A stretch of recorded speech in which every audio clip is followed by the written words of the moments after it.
Ladies and gentlemen, welcome to this week's edition of the Rasslin Report. And here's your host, Rated R for Rasslin and Jonesy Chats Wrestling. Welcome back to the Rasslin Report. We are live once again after a week off. I'm back joined again by Jonesy from Jonesy Chats Wrestling. What's going on, Jonesy? How you doing? I'm good. Last WWE pay-per-view of the year. I can't believe it. 2022 in the books. But yeah, I'm great. How are you? I'm doing good. Survivor Series. I thought it was a solid overall pay-per-view. What do you think about it? Yeah, I thought it was all right. I thought it kind of predictable in parts, but yeah, it wasn't bad. I thought the women's match was far better than the men's, and it just was just a typical cookie cutter pay-per-view for me. Really, I don't think there was anything too outstanding, but yeah, it was a good way to sort of end things on a lot of terms, to be honest.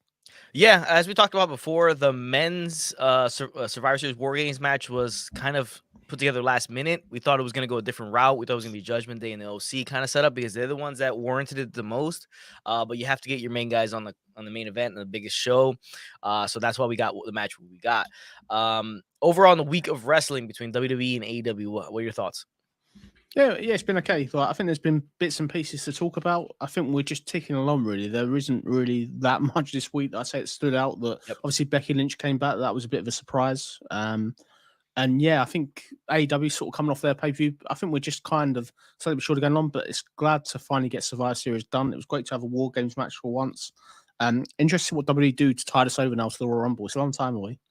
It is a long time away, and interesting that we got, Becky Lynch, as you said, on Friday night, but we haven't gotten Sasha Banks back yet, which kind of people thought being in Boston, she might have been there. It's her home kind of state, Massachusetts, so it would have made sense, but it's still, I guess, not the time. What they did with that is there's contract negotiations going on, I believe, and Lynch was meant to be the Royal Rumble. Sasha was meant to be this event, so I think they've just switched around. Like Sasha, I think the earliest we'll see her is the Royal Rumble now. That's the natural fit, but for me, it was a missed opportunity. I don't know why we didn't get both on this show. Obviously, these contract negotiations, I think she's got a lot of other bookings, a lot of other media stuff as well at the same time, which is probably delaying it, but it would have been nice to see her back on the show. I thought it was a missed opportunity, really. I think she's got a great pot when she comes back, but WWE recently have always given double. Whenever there's a return, there's generally we get double of it. You get Becky Lynch in advance. Getting a Sasha Banks gives you something huge to talk about coming out of the pay-per-view, but they have to save some surprises for the Rumble. I get that. Well, I mean, it would have been a good spot for her to come out like after the Ronda Rousey match. That's what I'd like to see. He was like a new challenger there for Sasha to come out at that point or something like that. It might have been good. Eric, because Eric, Rasslin Report. Good morning. Good morning, Eric. Thank you for joining us. Noob and Co, as per usual. Good morning. Thank you, brother, for joining us as per usual. Another episode, another edition of the Rasslin Report after last week's no show. Couldn't get on last week to do an episode after being there live in Full Gear, having a lot of fun there at Full Gear and Rampage on Friday night as well. Let's see. Numiko says a lot of people are very furious that Sasha Banks didn't return. It just seemed like it was in the books, right? Like it was just it was meant to be that she would return there because it is in Boston. But like you said, Jonesy, contract stuff, they probably just switched it up, switched the order of things. Becky first and Sasha later. I think the thing with it makes sense from storyline perspective, Becky to be in it because of the history with Damage Control. Yes.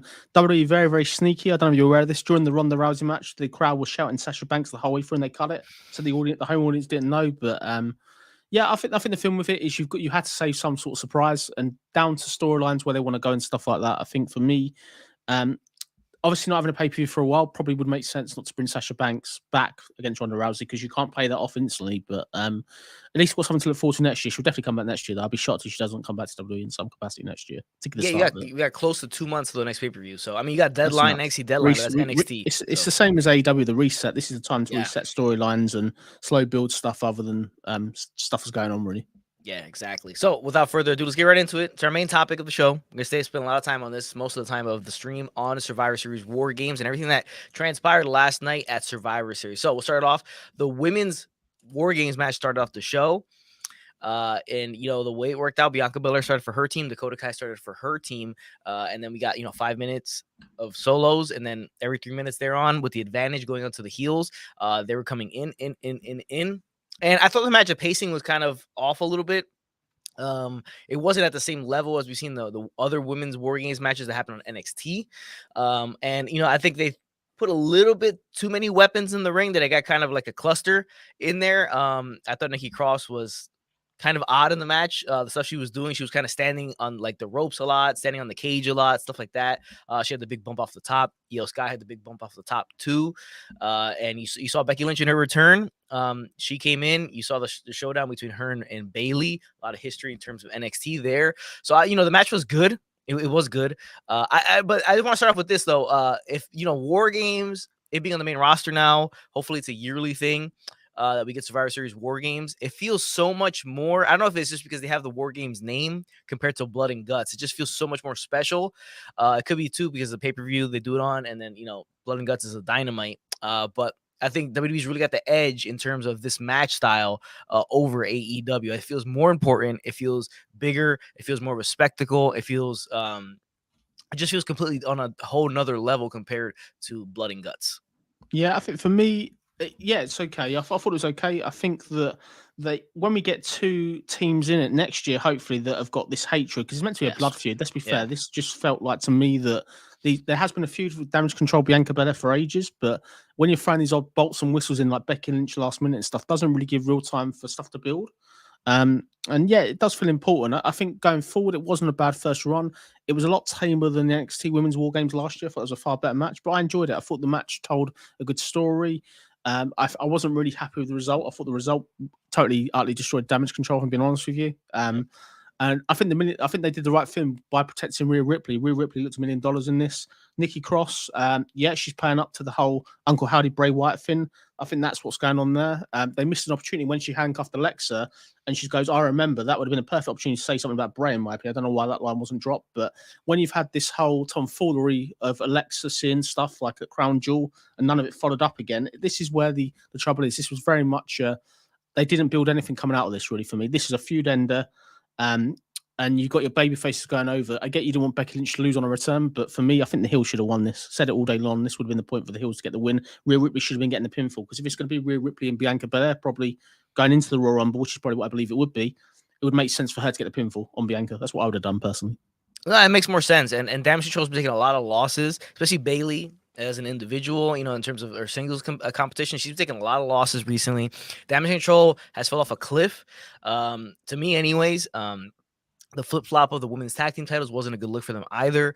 The constant losing of Bayley against Bianca Belair. I assume, you wanted to go Rhea. Bianca was your overall goal in the end, but at the expense of Bayley, I don't think it was the right move.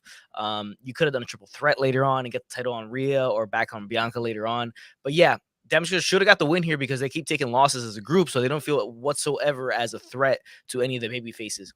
You got Nikki Cross out there. You have Rhea Ripley out there. So, I mean, the heels should have probably won this match. But, again, you could tell that with them having the baby faces win here, you knew the outcome of the main event was going to be the heels winning it. So they didn't want to do double-double, so you had to be one or the other winning either match. So it kind of is what it is. It's the logic WWE likes to go by, and they went by last night in the WarGames match. But in terms of the stuff you're saying with Bray Wyatt and Alexa Bliss, yes, they don't pay off stuff. I guess maybe because it didn't fit in the match style. It's supposed to be kind of separate from major story, like in side storyline. It's supposed to be just about this. But again, there has been a bit of a feud like going on between Bianca, Alexa, Asuka, and Damage Control, and then you throw these other bells and whistles in it. It doesn't have the same feel as we've seen in NXT previously, in terms of everybody having that much animosity towards each other. Yeah, I agree. I think you were spot on. I think another thing that was really missed, I don't know if you got this, Anthony, this is what I got, that sort of, you've had this whole thing of Rhea Ripley versus the OC, and the whole history of Mia Yim and Rhea Ripley, none of that was mentioned. There was no animosity. When Rhea Ripley came in the ring, it should have been a case of straight away going to Mia Yim. They should beat each other the whole match, and that kind of got lost, really. There was no point of anything that gone on the past few weeks, I felt. But as I said, the match and all, I think they did the best they could. With all the weapons, obviously, it gave them something different, but for me, I'm hoping this is the end of the feud, and I think it just kind of did the best they could. They had big shoes to fill. Being this the first ever WarGames on a main event show, but I just don't know where they kind of go from next. They did nothing for any of the heels on this. Nobody got any really credit besides Rhea Ripley, to be fair. Which I think Nikki Cross showed some moments of brilliance. But the one thing I would say is Alexa Bliss. Obviously, this whole thing with Alexa Bliss we said earlier. I don't know why Corey Graves this past week was going on about. He said, "Oh, you can't really trust Alexa." There's no payoff of that. I don't know why you're dropping lines like that. If there's no hint of that, there was nothing really at all of that. Which It may be to come, but this was the point really for me. I would love to have seen a heel turn, but I love a heel turn anyway. To be fair, that's me personally. That's true. Yeah.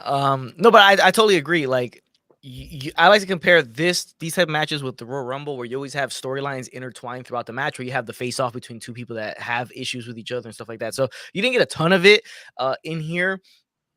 And yeah, Mia Yim didn't feel as important as she probably should have, because she is in a, priority storyline with the OC and Judgment Day, and them being the only two females in those groups going at each other.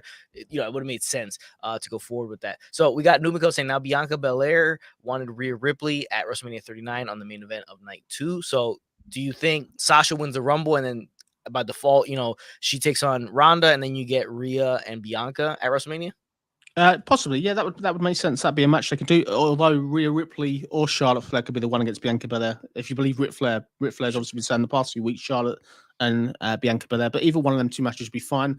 I think the Royal Rumble winners probably could be one of them, or it could be Becky Lynch. To be fair, that's kind of what they want to do if they want to put in this match. But yeah, I would expect Bianca Belair to still have the belt at this point. I don't see her dropping it before her now.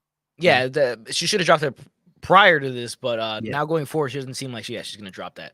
The Lubinko also says Dakota Kai always becoming cannon fodder for everyone. It is true. I mean, she had that run in NXT where it felt like she was going to win the title, and then it just never really came to pass, and she got passed over by a lot of other people, and then she takes the fall in this match. She's the one that gets pinned after the big spot, even though Io Sky and her both got hit by Becky Lynch on the leg drop to the table from the top of the cage. Dakota Kai was the person to get pinned here. I think you should be pinning your women's tag team champions again. Like, what this women's tag team title, can it get any worse? So that's kind of the way I look at it. I think it's one of the things, and I think the thing with it, I think there were some good moments. I think the Io Sky and Oscar thing was clever, but you've got to kind of pay this off. And I think Alexa and Nikki could be fun, but a lot of it just seemed to be there was these storylines interweaving where you thought they were going somewhere, and I just don't know what the payoff is for some of these at the point. I think there's no real animosity of sort of, even after the heels have lost, they're not trying to get their heat back. You know, and they let a babyface stand there and all this lot. And I think that, for me, I think you want your heels to come out with something. They've lost the match. They've lost every single month facing near enough. This is the point really to get something back. For me, if I was booking Damage Control next week or in a couple of weeks, you haven't split up really, mate. I think that's the way you go down. Bayley goes on her own. The tag team champions, they will lose the belts eventually. Then you can do Io Sky versus Oscar. Because for me, Io Sky probably was the stalwart of this match. I thought she was excellent. I thought she carried in large parts. A lot of the bumps were sort of insane that she did. I thought Nikki Cross was brave with some of the moves. I thought Alexa didn't really offer anything. She was just there to be hit, basically. And I thought it was all right. I thought it was kind of good. I just kind of thought we would get a lot more craziness, like people doing stuff off the top of the cage and stuff like that. Really, more sort of moves off the cage rather than jumps.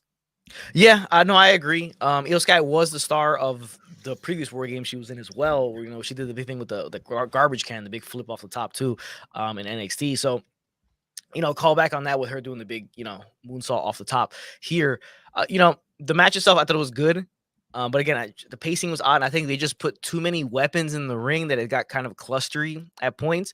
Lumiko also says, now we're going to some feuds post WarGames. Bianca versus Ripley, Becky versus Bayley, Alexa versus Nikki, and Asuka versus Io. Some those will be at WrestleMania 39 next year. What do you think of those matches that he laid out there? Those 4 make the card for WrestleMania.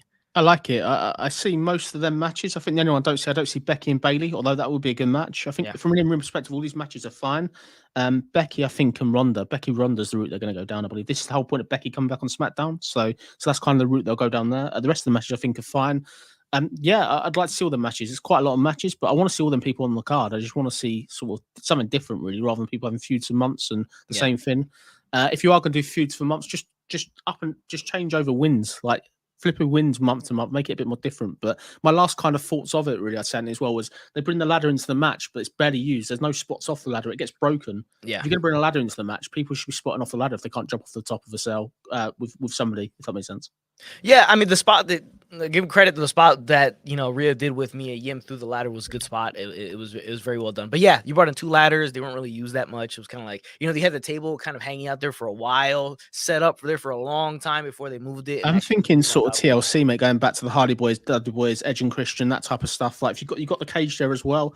I thought another nice thing I would say as well is Bianca Belair, the TOKD, like right at the end into the cell was quite brutal. I thought that could look quite good. But I just think the cell, there wasn't any blood either. For me, I like blood. I like to sort of see that. You want to show this is a blood feud. The whole point of WarGames back in the 80s and all this lot is blood. There was none of that, which everyone seems to be All right, nobody seems to be sending injuries really. I don't think at the end of it either.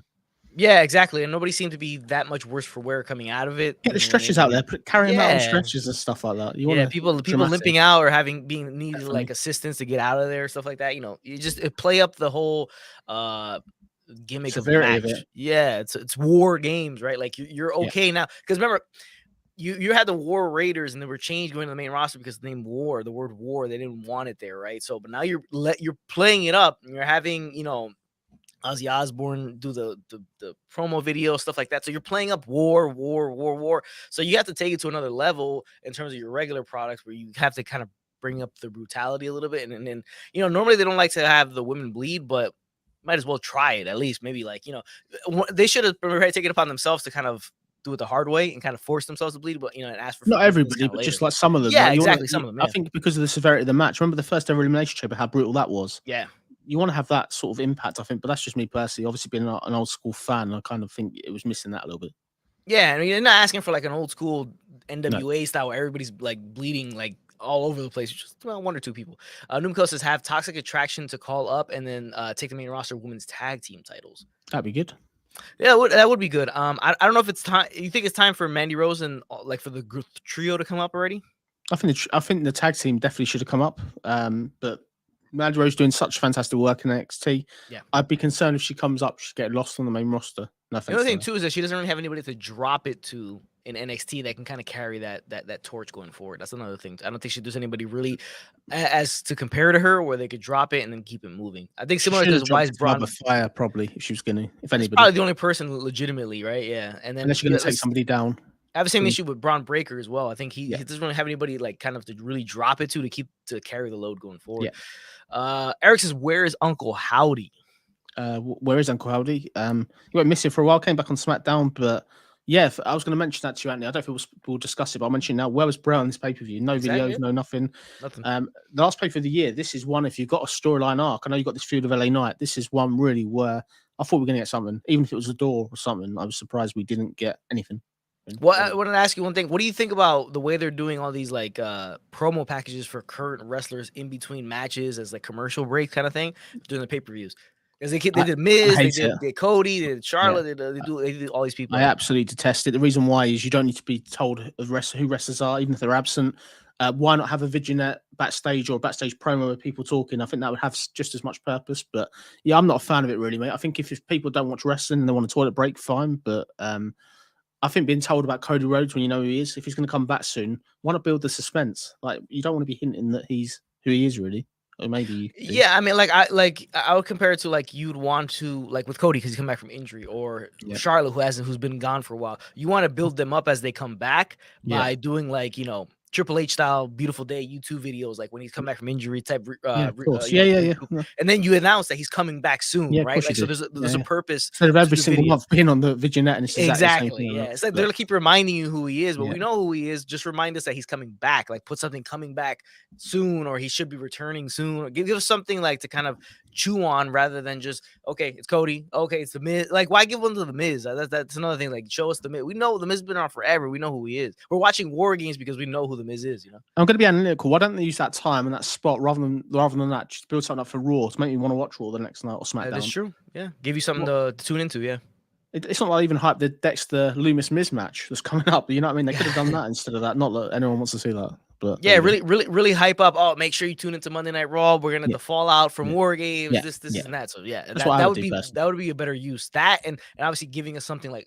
they're coming back soon, kind of thing. Like or even tease other acts coming up or something like that. It's just do something to further the storyline. What you could have done something with a Bray backstage or anything like that, just so you've got something going on. Like, but I get that they want people to go to the toilet and have breaks and go for a drink and all this lot. But for me, I remember back in the Attitude Era, I don't remember us doing it. We always used to get people backstage on the Superstars line, Doc Hendricks interviewing people, stuff like that. I think that's missing really. I think for the NWE a little bit. I think it'd be fine with them just catching you up on a storyline, like go through the timeline of Bray Wyatt and Uncle Howdy, so we can kind of get like a try and make sense of it. Yeah, exactly. Eric says, "What if Sasha joins AEW?" Eric, it's not happening. It's not happening. She's not joining AEW. That's I don't think it's happening. It's not happening. Tony Khan's been able to sign a lot of people, but I don't think he'll be able to get Sasha Banks. Yeah, I don't think so either. All right, so next match of the show was Finn Balor versus AJ Styles. the OC and the Judgment Day. Now, we've seen these guys have a battle before. We've seen them fight before. And you already know what you're going to get out of these two guys, right? You already know what you're going to get.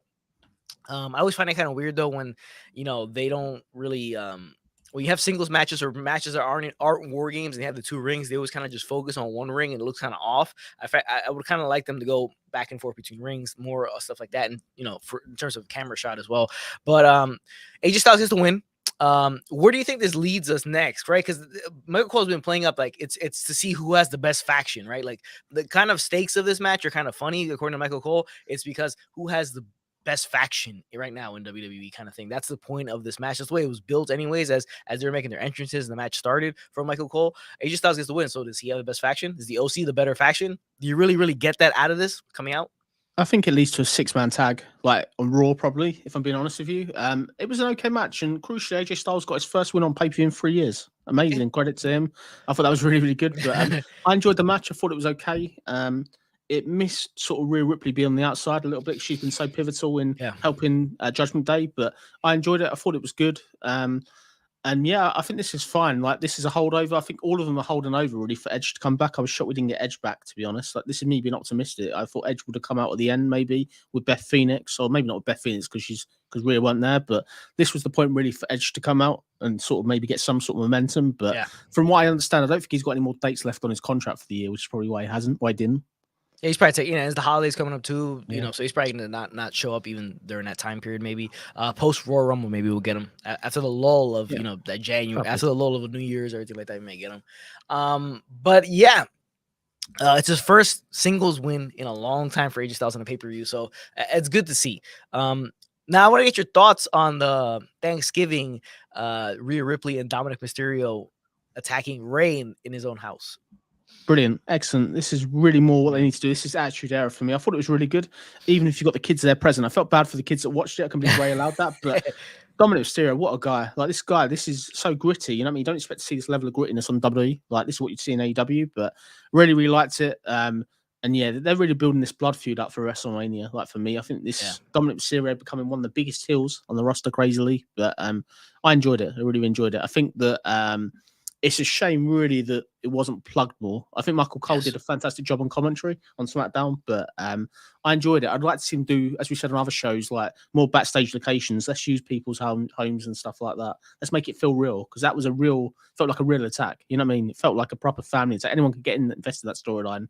You know what I mean? It's funny to think, like, you think about it and it's like, yeah, it makes sense because he's kind of been disowned by the family because of what he did. So that's why he's not invited to Thanksgiving. That's why he's kind of, invading the family Thanksgiving along with Rhea Ripley. So that's cool. What they should have done was, shown this a few times in between matches kind of thing. They kind of remind you that this happened, kind of played up, instead of doing the video packages for The Miz, put this, have somebody backstage. Let's take you to what happened on Thanksgiving night, and to kind of play up so that you see it, more people see it, because maybe a lot of people didn't see it, right? Because it only happened on social media. So show it there so people watching the pay-per-view can see it, and then it plays up the heel of Dominic even more. I'll tell you what I would have done if I was doing that. If I was filming that whole segment, the only other things I would have added, there's 2 or 3 things I'd have added. I would have had the mother, the Rey Mysterio's mother, wife, Angie, there crying her eyes out. I would have done that, pleading with Dominic. That would have been one. The other one, I would have had Dominic be chased off the property by, like, I don't know, a Chavo Guerrero or somebody, some family. I can't believe it's just the Mysterios there with no other family members that are male. That's kind of crazy to me. And the last one, if you want to be really clever, think about a time slip of stuff like that, would be the police. I'd love to see the police run off Dom Mysterio, have the police turn up.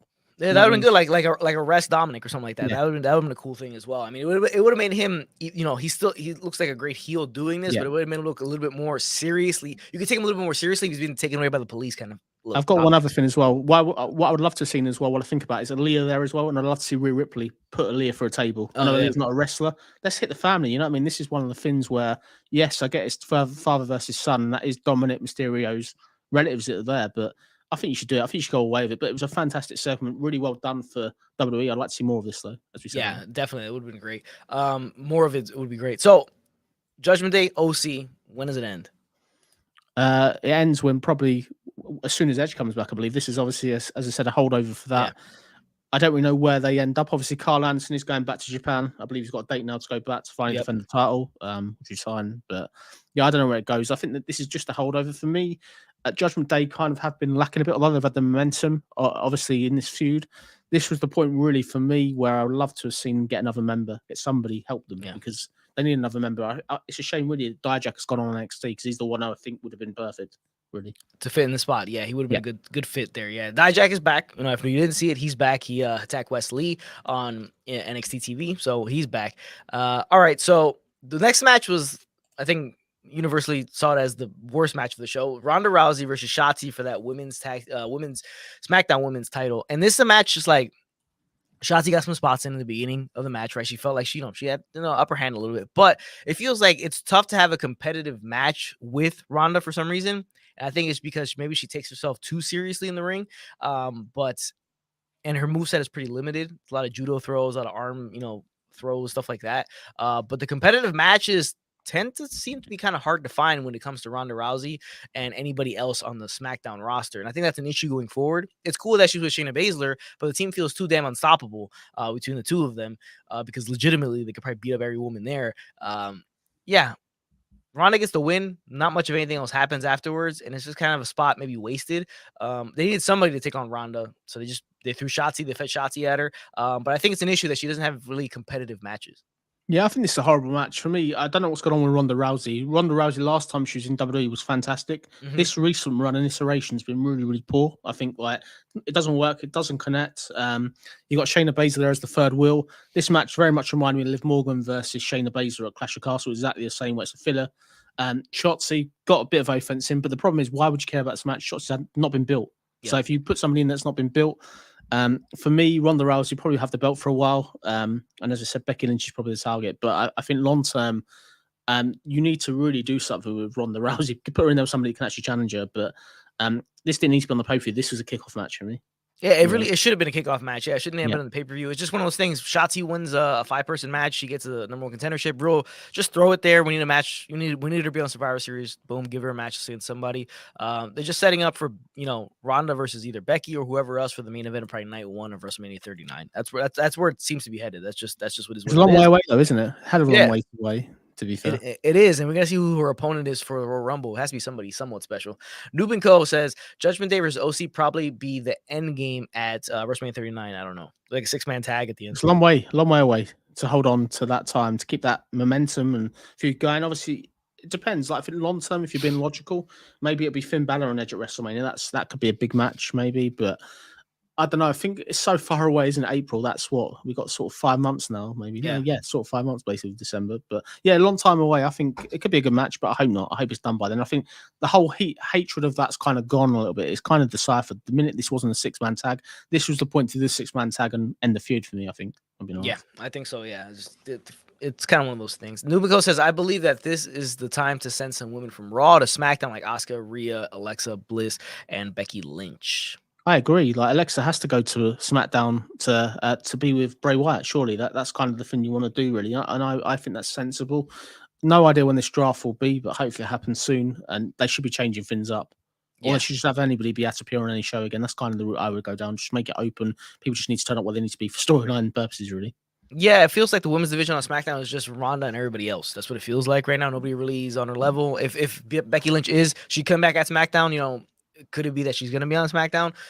You would assume so. She's going to be on SmackDown. Yeah, she's going to be on SmackDown. So that's actually a big jolt to the women's division there, but it's very top heavy over there on the SmackDown side of things. It comes to the women's division. The holdover is Raquel Gonzalez. I think that'll be the holdover. Maybe at the Royal Rumble potentially. I think that's the route they'll go down. I'm surprised they didn't do it at this pay-per-view, to be honest, but that's the one I would expect to hold over until they do this Becky match. Yeah, exactly. Next match on the show was the triple threat for the U.S. title. It was Seth Rollins, the champion, taking on Bobby Lashley and Austin Theory, the heel Austin Theory. So Bobby Lashley has not gone full-blown heel, right? He had a couple. It's kind of weird, right? So I saw his entrance. I was watching his entrance, and he's giving people fist bumps in the crowd, stuff like that. What was the other week about? Exactly. What was the stuff at Crown Jewel about? What was the feel that he's attacking people? He's putting people in the hurt lock. He's attacking people post-match. What the hell happened to that? It feels like they just did a complete 180. Yeah, they did. Yeah, I think what's happened with that, to be fair, is both Seth and Bobby were meant to turn. Seth was meant to be babyface. Bobby was meant to be heel. Seth has stayed as a babyface, despite the Cody comment on Raw, which had no purpose really if he's a babyface.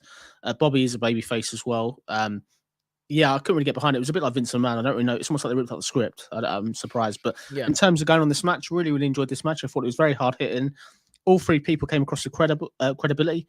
And Austin Theory has been booked like a winner. Where was this Austin Theory during the Money in the Bank campaign? Like, this is the guy that should be doing it. The right result was the right result. He got the win there. And I think, crucially, this is putting him in a real good spot. Like, look for him to keep the belt for a while. And if he's going to have this match with John Cena at WrestleMania, which probably has to happen, it should happen at SummerSlam, this is the way to build this guy up, and he has to beat John Cena when it happens. Definitely. Well, we thought he was buried completely when he failed to cash in on a mid card title, right? Like, so that was the big thing about it. He's cashing in on a mid card, loses. We thought he was done. It was Vince's guy, so Triple H just throwing that to the curb. But we've seen a transformation in him, and he's taking it more seriously. He got the Austin back in his name. No more of the selfie stuff and all the nonsense he was doing previously. So he seems like a legitimate guy. He obviously has the look, everything like that. Charismatic dude, very, very like arrogant. So it plays well towards his character. And the way he wins here is very luckily, right? It's a reluctant win for him because Bobby Lashley kind of costs the match for them. And he's able to get the win here. So I think it's a good finish. Short title reign by Seth Rollins. Seth Rollins, which I think is fine because he's probably on to bigger and better things anyways. But it's a good, stopgap for Rollins to get to his next level. And, I thought the finish of the match as kind of, I wasn't expecting it, but it was a solid surprise. Yeah, it was a solid surprise. I think it was the right result. And the explanation they gave for Theory not cashing in was clever. I've got a bit of news on that actually with Theory. The reason why Theory's cashing and the whole run with the Money Bank briefcase got abandoned. This is a story. So originally, when Theory was given the Money Bank briefcase, obviously it's under Vince McMahon. Triple H for a while has been looking how to get the belt briefcase off him. Yeah. The original plans they had two plans. They either had him to put the briefcase up against Cody Rhodes, and he was going to lose it, and then Cody would have got the briefcase. That's kind of one of the routes they were going to go down. The other one was to be given it. It was over a match with Matt Riddle. Matt Riddle will get the briefcase and then turn heel on Randy Orton. But obviously with the injuries, the injury to Cody and Randy Orton going away, that's kind of something they didn't do. But what are your thoughts of them doing that? Because that could have been something far better with the briefcase. I think it would have been it would have been far better because it wouldn't have hurt the briefcase as much as I think the way they tried to do it or the way they did it. It went on too long. Yeah, it went on too long, yeah. Far too long. But no, the match I think is good. It's interesting where Theory does go next with this, but as you said, Seth Rollins is far too good for this, and I think it makes sense, really. Let's just see where they move forward. And I like the finish. I thought the finish was clever, but it made total sense here for him to get the win. Yeah, it made total sense. It protects everybody involved and everything like that, and it makes Theory look better. It's a real heel way to win the match. Eric says, if Sasha joins AEW, you got to admit that I'm the man and you is whack, pretty much what our childhood was. Yeah, okay, Eric, whatever you say. It's not going to happen. This isn't 96 or 95. This isn't Kevin Nash going from WWF. It's not going to happen. Yeah, I don't think they want to pay how much she's probably going to cost to bring her in, especially with all the outside stuff she's got going on. Her price tag's got even higher, and she's worth way more than she was previously. So that is the triple threat match. Austin Theory is your new United States champion. We'll see how long his reign goes. We'll see who he takes on next. Will he have singles against Bobby Lashley? Will he have some singles against Seth Rollins? Will Seth Rollins move on to something else going forward and into the Royal Rumble? Now, the next match was the main event. So we saw issues between Jay, Sammy, because of KO on SmackDown, right? He was eavesdropping on Sammy and KO talking. KO told Sammy, turn on the bloodline before they turn on you, kind of thing. He lied to Jay when questioned about it. So we had Tribal Chief interrogating both parties. And, seemingly Sammy was proving his worth. He definitely did there in his match. He proved his loyalty in the match. It seemed like there was some reluctancy from Roman when they embraced backstage before the match started. I love the way they presented Roman inside the shark cage. I thought that was great. Him sitting in the chair, him commanding who to go in, who to go out, right? So it was Jimmy's going to go out to help Jay against the Brawling Brutes. No, Sammy, you go do it. Prove yourself. Prove your loyalty. I thought that was tremendous the way they did that. The match itself, I don't know. I think maybe it's because obviously it feels big and important because it's the main event, stable in there and everything like that. But yeah. I just the match felt like it was thrown together last minute, right? Because it was, and it didn't have that same that you kind of wanted it to have. And I don't know.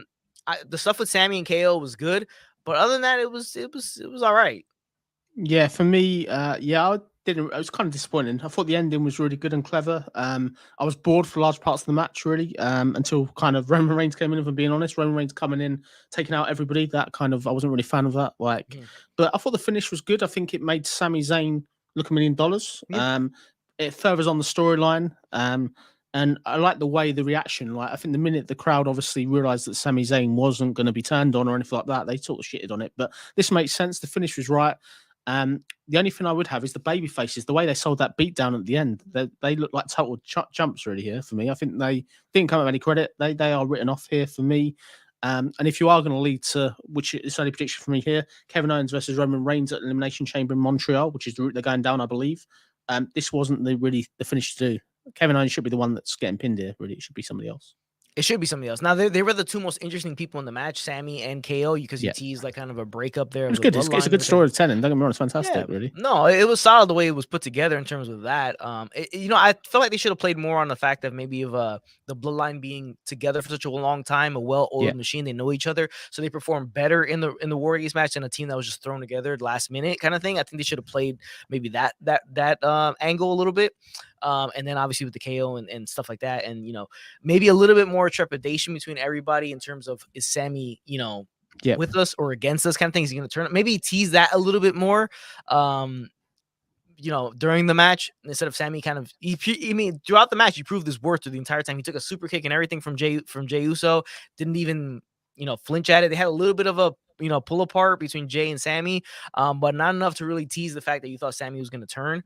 And then you see him with KO, low blows him, and then that's the big. It was almost like a heel turn, wasn't it, from Sami Zayn? It felt like it, right? Yeah, like a heel turn, but then you still believe that ultimately KO is going to be right. Obviously, Sami Zayn and the Bloodline, that's happening. That split has got to happen. I think it's sort of early part of this wasn't the time really for Sami Zayn to get beaten down. So I admit that based on the reaction he's getting, but for me, your long-term aim probably is the Usos and Sami Zayn and Kevin Owens at WrestleMania. For me, let's abandon that. Let's just get Sami Zayn the Money in the Bank briefcase or give him the Royal Rumble. This guy needs to win the Royal Rumble. This is the guy to beat Roman Reigns. This is definitely the guy that I think should be beating Roman Reigns. Call me crazy. This is the most over person in the company besides Roman Reigns. The crowd reaction he's getting, nobody else is getting reaction like that. And this is a guy really, if you do it well and you do the storyline right, when he does finally beat Roman Reigns, it's going to be a hero's reaction. It's going to be Daniel Bryan winning the belt again. It's something that they can do. But I really enjoyed it. I thought it was all right. My only concern with it was there wasn't enough at stake. It's not like there was any real consequence to the match. It's just people fighting for the sake of it. And some people did have offense, but I think the thing with it is when you're throwing these matches together, as you said, it was thrown together last minute.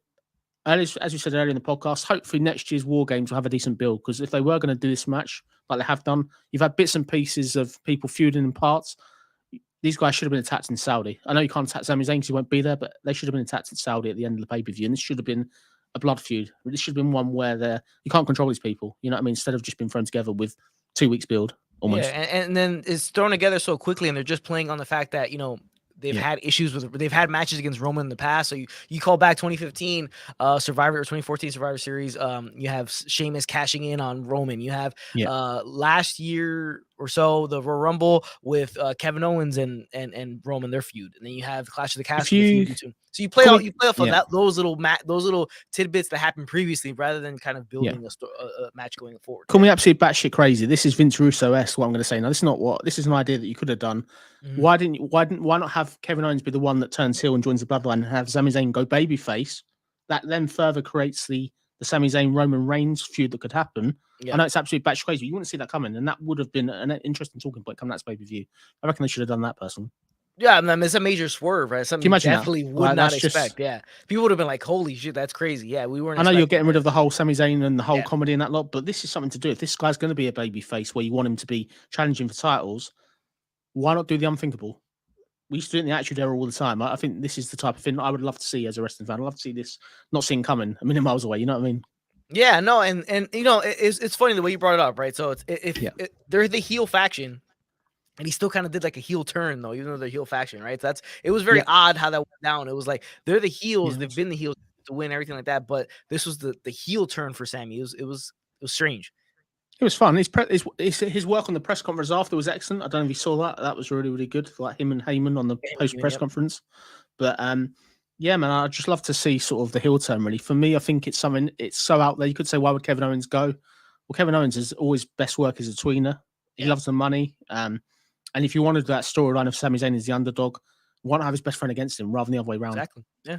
Eric is a big fan of Sami Zayn becoming the next Daniel Bryan and winning that title. But it's tough for me to see Sami Zayn having a long, lengthy title run. He feels more like a probably not. transitional champion than anything else.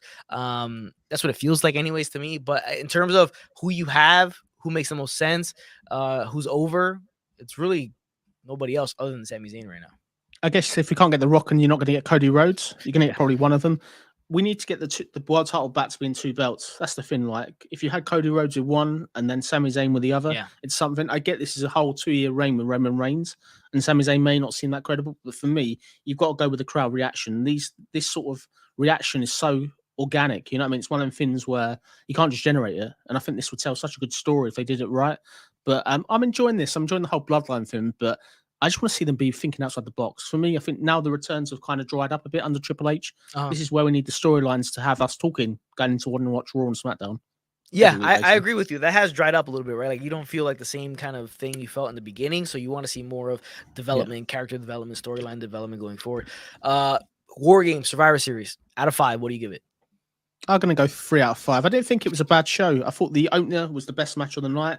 The triple threat was good. I thought the women's match was horrible, but for a first go, like on the main roster, it was a good show. It was okay. It was quite long, but yeah, 3 out of 5. It was worth watching. But I enjoyed AEW's pay-per-view last week much more. I can't be honest with you. I know you were there. Yeah, I mean, AEW's, we didn't talk about Full Gear because we didn't have a show last week, but real quick, Full Gear, being there live, I feel like they shot out of the cannon too quickly in the beginning, and then the rest of the show suffered because of it, lagged on a bit, because they started off the show so hot, and then everything else didn't really live up to that going forward. It was just so much you saw in that steel cage match, the 6-man trios match. It was just, they threw everything at the wall. That was incredible. Them 2 matches were my favorite. Exactly, and they were so great to start off the show that everything else kind of was hurt by it, and it's no fault of anybody involved. It's just the way the card was put together, that you put those matches out there, and it hurts every other match. Even though the other matches were good, it just hurts it because you're coming off the high of those 2 matches to start off the show, and everything else really didn't feel like it lived up to it. Going forward, and it's just, and it also, it's just too many matches. If a show ends at midnight, I think it's too long. Show ends at midnight, it's long show, and it feels like when is the show going to end, kind of thing. If you're there live, if you're in person, I mean, you're doing other stuff and stuff like that, so time goes by faster. But when you're there in person and you're just sitting there watching, it's a lot to get. Were you burnt out by the end of it? Yes, big time. That's the thing. If you're burnt out and you got that main event and stuff, like for me, I'm not just being sort of to the point, but I found none of the women's matches were any good. I thought they all really struggled. None of them really connected. Yep. But it's hard. As you said, that's the one trouble with AEW is all too many matches. But were you surprised by the finish of the main event? I thought it was one we've said for weeks. Yeah. No, we called it. Yeah, we were calling it for weeks. Were you kind of surprised when it happened? Did you enjoy it? It must have been good live. No, people there probably didn't figure it out. Maybe. The thing is that going back on what you said about the women's matches, honestly, it was surprising to see Britt Baker and Saraya, kind of the match everybody kind of got up for and went to go eat, and then people got went to the bathroom, stuff like that. A lot of people, I saw a lot of people missing the match because they went to get something to eat, stuff like that. Because Nyla and Jade. But that match happened like a little bit earlier, right? I think, if I can remember. Yeah. So it's just one of those things. Like, everybody was kind of burnt. I felt like everybody was burnt out, anyways. It was tough to get through. But that main event, it was funny because people were crapping on Moxley for a lot of it, and then afterwards they were cheering Moxley, like when he left, when it was the end of it. So it was like a weird kind of thing. But everybody just wanted MJF to win, and everybody was just excited that he won. Whichever way would happen, everybody was just excited that he was able to win. It was a good time, but it's too damn long. It's just too many matches over and over again, like back to back like that, and it doesn't really work that well. I remember it was 10 p.m. and we were all talking like, how many matches are left on this thing? How many matches? There's still 4 matches left, and you're just like, Jesus. What time did you get in there? I got in there at like 7:30. Oh my God, long night, isn't it? Yeah, wow, it feels like a WrestleMania kind of thing. Wow. It's way too long. But but going back to Survivor Series, I agree with you. I give it a 3 out of 5. The build wasn't there for it, and they've had you're comparing it to the iterations of the NXT WarGames matches, and it doesn't live up to those. And that's what I think kind of brings the pay-per-view just down a little tiny bit in my eyes. But I want to end the show on one last thing, because we were talking about Full Gear and AEW. We were talking about the aftermath really quick. The Regal promo. William Regal had a promo on Dynamite. Now, there was no MJF, right? This next week, we have to wait for MJF. to hear what he had to say about what happened. And it started off fine. Moxley comes out, everything like that. Okay. Then you have Bryan Danielson, coming in and telling Moxley, don't, because I love this man, don't hurt him, don't hit him. I just didn't think it was good, to be honest with you. This whole kind of back and forth with Bryan Danielson there saying what he said. I felt like it wasn't good. And you're coming off, you want to hear what happened. You want to, hear from them and see. I thought it was bad. Yeah, it didn't really work for me. I was a bit disappointed. I think Regal did such a good job in the build-up going to the turn. When he did do it, it was majestic. But for a first moment, there wasn't enough. I get you're going to do this whole email explanation next week, which is fine. But Daniel Bryan, yes, I guess Regal saved him and all this other nonsense. But when you got Bryan Danielson there just standing there, for me, I wanted to see Bryan Danielson hit and turn Moxley. Yes. That's what I wanted to do. I get that he's probably going to be the first feud for MJF, but I just get to the point now where you got Regal in there and he can't take a bump. John Moxley, regardless of whether he could take a bump or not, should have gone for him for any reason.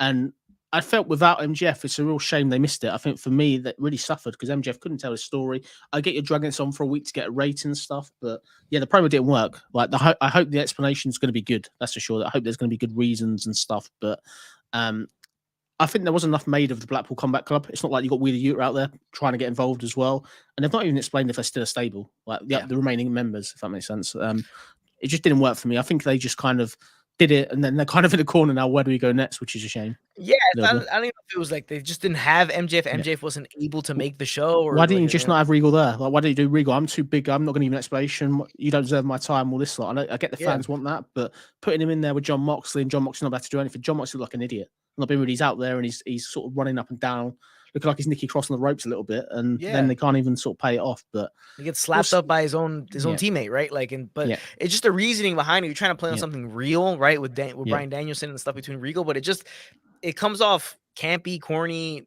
Didn't really hit. It's just it's something nobody wanted to see, right? And the fans were booing it, right? Parts of it. It's just nobody wanted to see that, and that's what we got. We wanted to see something between MJF, Regal, and Moxley, some type of paybacks that would come up in something. But we got what we got, and it just didn't come off well on TV. I thought it was poorly done. I thought it was stupidly done to just interject Bryan Danielson in there and have him go all sappy with it. And like, I love this man type. It wasn't a good payoff from the night. I'll tell you what I would have done if it was me. I would have, if you want to do exactly the same thing, instead of Bryan Danielson, put in Rennie Paquette, get her out there. Let's get her to try and calm down John.